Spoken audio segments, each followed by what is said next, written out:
வணக்கம் மக்களே, welcome to our channel. இன்றைக்கி நாம் ஒரு vlog தான் பார்க்க போகிறோம். இந்த வீடியோவில் என்ன வீடியோ அப்படின்னு பார்த்தீங்கன்னா, நாம் வந்து டென்மார்க்லேருந்து இந்தியாவுக்கு போக போகிறோம்.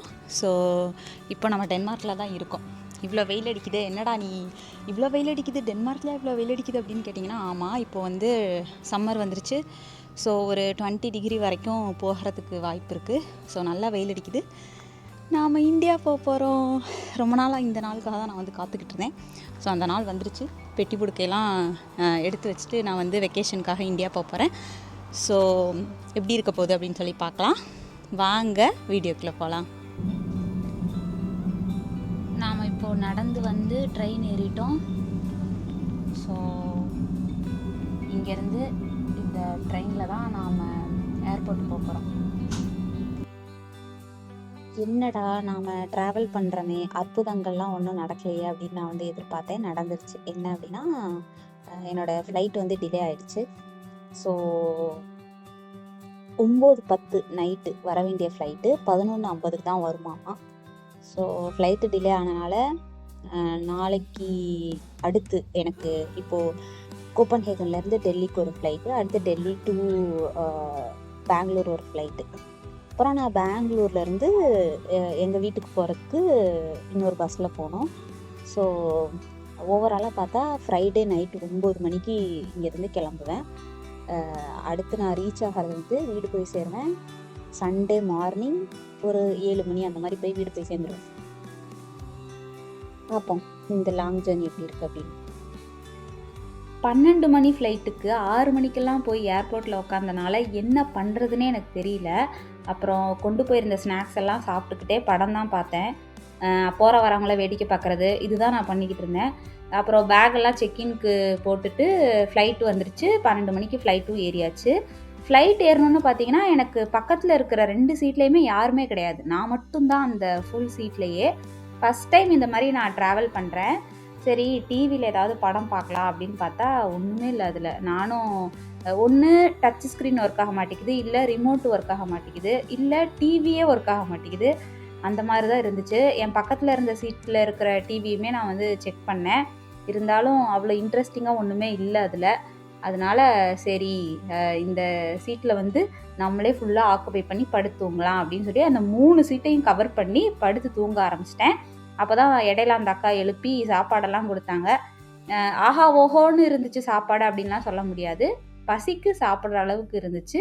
ஸோ அந்த சாப்பாடையும் சாப்பிட்டுட்டு நாம் வந்து நம்மளுடைய பயணத்தை அப்படியே தூங்கிக்கிட்டே தொடர ஆரம்பிச்சிட்டோம்.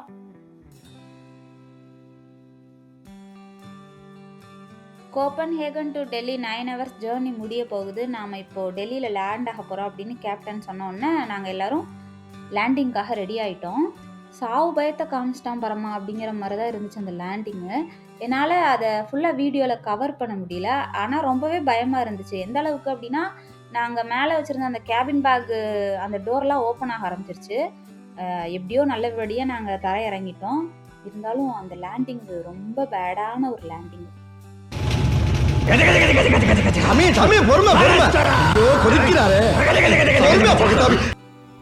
டெல்லியிலேருந்து பெங்களூருக்கு அடுத்த ஃப்ளைட்டுக்கான டிரான்சிஷன் டைம் ரொம்பவே கம்மியாக இருந்துச்சு. ஸோ என்னால் வீடியோலாம் எடுக்க முடியல. ஸோ அறக்க பறக்க நான் வந்து பேக்கை திரும்ப செக்இன் பண்ணிவிட்டு ஃப்ளைட்டில் வந்து ஏறிட்டேன். அந்த ஃப்ளைட்டில் கொடுத்த ஸ்நாக்ஸ் வந்து எனக்கு ரொம்பவே பிடிச்சிருந்துச்சு. பாவ் பாஜி மாதிரி தான் அது.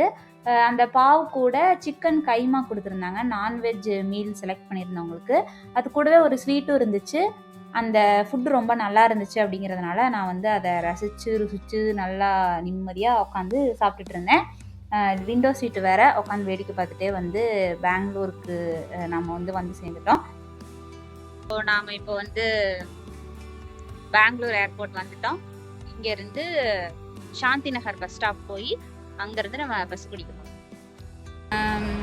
சம்பவங்கள் பலவிதம், ஒவ்வொன்றும் உலகத்தரம். அந்த மாதிரி இன்னொரு சம்பவம் ஒன்று வந்து நான் பண்ணிட்டேன். என்னென்னா, நான் கொண்டு வந்த பேக்குடைய ட்ராலி அதை வந்து தூக்க முடியாமல் தூக்கி ஒரு படிக்கட்டில் வந்து அது லைட்டாக சவுண்டு வந்துச்சு. அப்போவே எனக்கு தெரிஞ்சிச்சு ஏதோ ஒன்று நடந்திருக்கு இந்த ட்ராலிக்கு அப்படின்னு. அதை நான் இப்போ தான் கவனிக்கிறேன். சக்கரம் வந்து உடஞ்சிருச்சு. ஸோ இந்த மாதிரி சக்கரம் 2 ஆயிடுச்சு. இது பார்த்தீங்கன்னா தெரியும். இந்த சக்கரம் தான் நார்மலாக இருக்க வேண்டியது. இது இந்த மாதிரி ஆயிடுச்சு. கரெக்டாக இந்த இடத்துல தான் இந்த படிக்கிட்ட சவுண்டு வந்திருக்கு.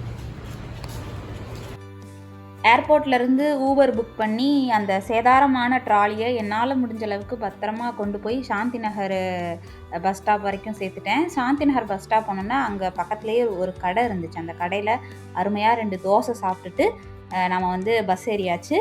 பஸ் ஏறிட்டு நெக்ஸ்ட் டே மார்னிங், அதாவது ஞாயிற்றுக்கிழமை காலையில் ஒரு 6:30 7 மணி ஆகும்போது நான் வந்து என்னோடய வீட்டுக்கு போயிட்டேன்.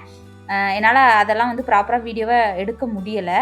ஏன்னா நான் அந்தளவுக்கு டயர்ட் ஆகிட்டேன். அதனால் என்னால் எடுக்க முடியல.